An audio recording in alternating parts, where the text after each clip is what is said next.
I read this comic in 2018, so I already know what happened in The Force Awakens and The Last Jedi, but I still found it disappointing. Shattered Empire is the wrong name for it. It should have been called Name Dropping Poe Dameron and Luke Skywalker's Search for Two Pointless Twigs, but not till the last issue.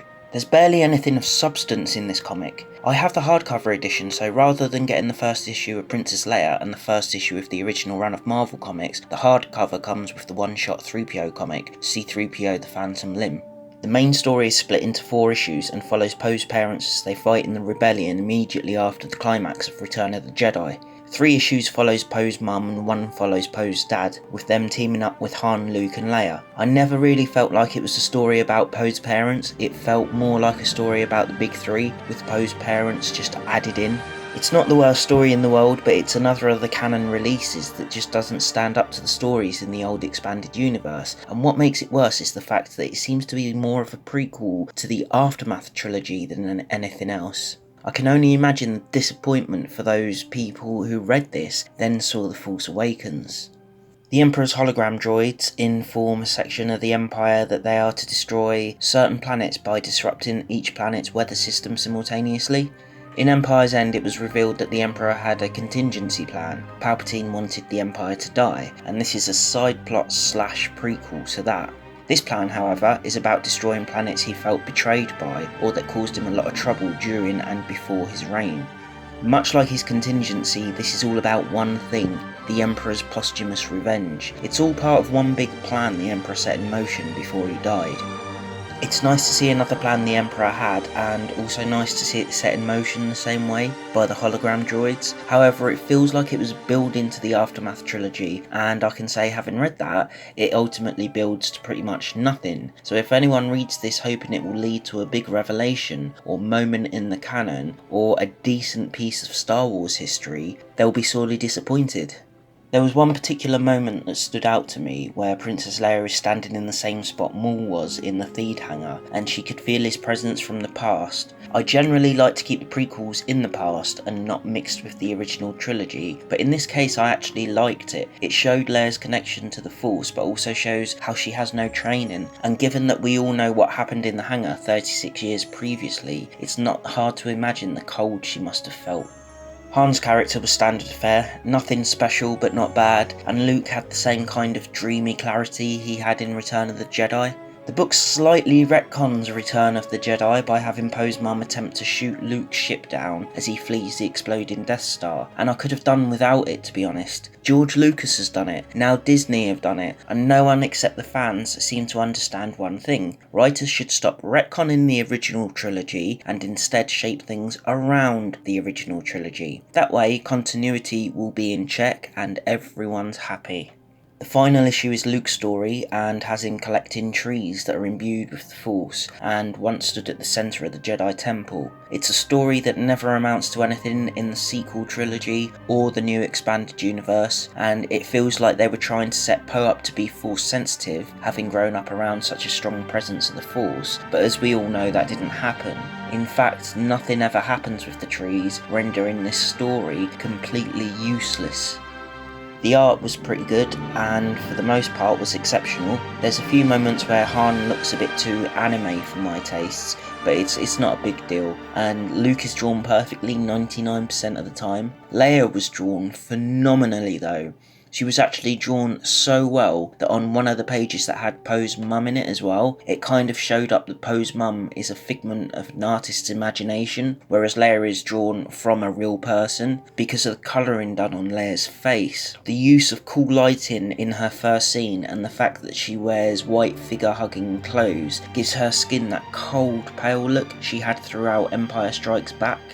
Andre Mossa did an incredible job colouring this book. In fact, I would say his use of colour and light use of digital effects is hands down the best thing about Shattered Empire. It's quite simply amazing, from the cool bluey green tint in sterile feeling environments like space, a ship's interior or an imperial facility, to the warm tint on a desert planet. The colouring is excellent and really helps draw you in.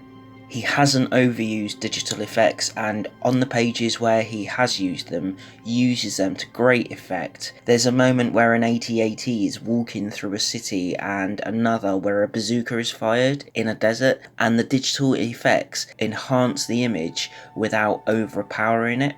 The blue tint in space particularly made the art feel more immersive. Having read so many comics where space is depicted as black with white dots for stars, giving it that tint just made it feel more like a movie to me. C-3PO the Phantom Limb is clearly inspired by the old Droids comics. It has childish art and simplistic colouring, but that doesn't really hurt it. Rather, it seems to suit the simple story. I've never liked the Droids comics, and this hasn't converted me either. The plot follows 3PO and a group of droids stranded on a dangerous planet, trying to return an Imperial droid to the Rebel Alliance. While the plot itself may be incredibly simple, the one-shot comic actually does a fantastic job of exploring the humanity of droids and the effects of having their memories erased. It's probably the most depth I've ever seen given to a droid in the Star Wars universe, and at one point even reminded me of Ghost in the Shell a little bit. For a story about 3PO, that surprised me a lot, but in a good way. Presentation is also disappointing. It's a hardcover charged at full hardcover price, and the dimensions are the same as the Kanan Omnibus, the Star Wars Volume 1 and the Darth Vader Omnibus. Why then does a fully priced hardcover not come with a dust jacket? This is the second hardcover I've bought since Disney took over that didn't have a dust jacket, the first being the 40th anniversary edition of A New Hope. Both of these books come with what would normally be printed on a dust jacket, printed directly onto the boards. This is a completely unacceptable practice that I never want to see again. The young adult novels all have dust jackets and they have something on the boards as well. Ahsoka and Rebel Rising both have the cover art without any text printed on the boards. Leia has the Rebellion logo in gloss, and while Lost Stars didn't have much, at the very least it had the spine of the dust jacket printed on the spine board.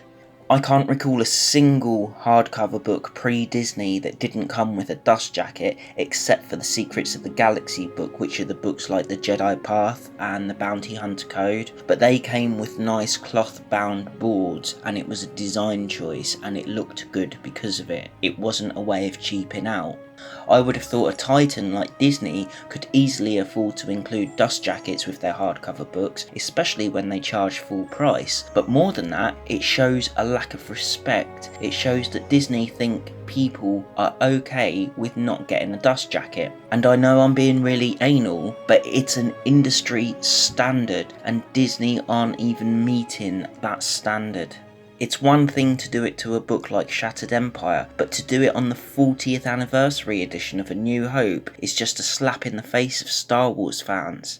When I took the dust jacket off my Ahsoka book, I actually wowed at the sight of the art on the boards. It's just a small thing, but that art without the text just adds an extra little something which makes the book feel that much more premium. Shipping 40th anniversary books and full-priced hardcovers without a dust jacket just makes it feel cheap and lazy, like no one cares, and like Disney don't care, and like Marvel don't care. This is Star Wars, it deserves a bit of respect, as do the fans. Just give me a fucking dust cover with my hardcover book. It's not a difficult concept.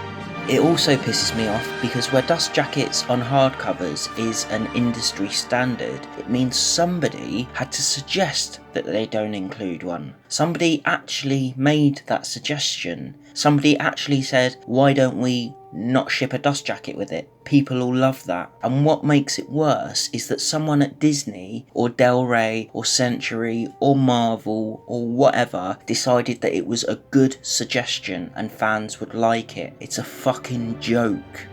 Overall, I'd say Shattered Empire is pretty poor. While I thought the art was amazing, it just wasn't enough to carry a story that never has any repercussions and just isn't that interesting.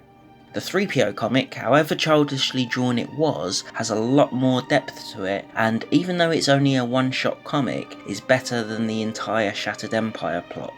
What makes it worse is the fact that between this, the Aftermath trilogy, and 2 sequels, we still don't know when Luke left the galaxy to go looking for the original Jedi Temple, and there's nothing worse than feeling led on only to be cockblocked in a dead end. It's something Disney needs to address, because it's now been 3 years since the start of the sequel trilogy, and fans deserve to know. All we know about Luke post-Return of the Jedi is in the 2 sequel films, a small mention but no appearance in both the Aftermath trilogy and Bloodline, and his appearance in Shattered Empire, and that's not good enough. At the moment I'm reading Bloodline, and there's something in there that doesn't match up with Rogue One, and they were released the same year. So Bloodline and Rogue One don't add up, and Shattered Empire is retconning Return of the Jedi, and it doesn't leave me much hope for the future of the franchise. Disney really needs to sort this out and present us with an interesting, cohesive story that doesn't retcon anything that came before it, but the problem with that is I just don't think they're up to it. I don't think they care.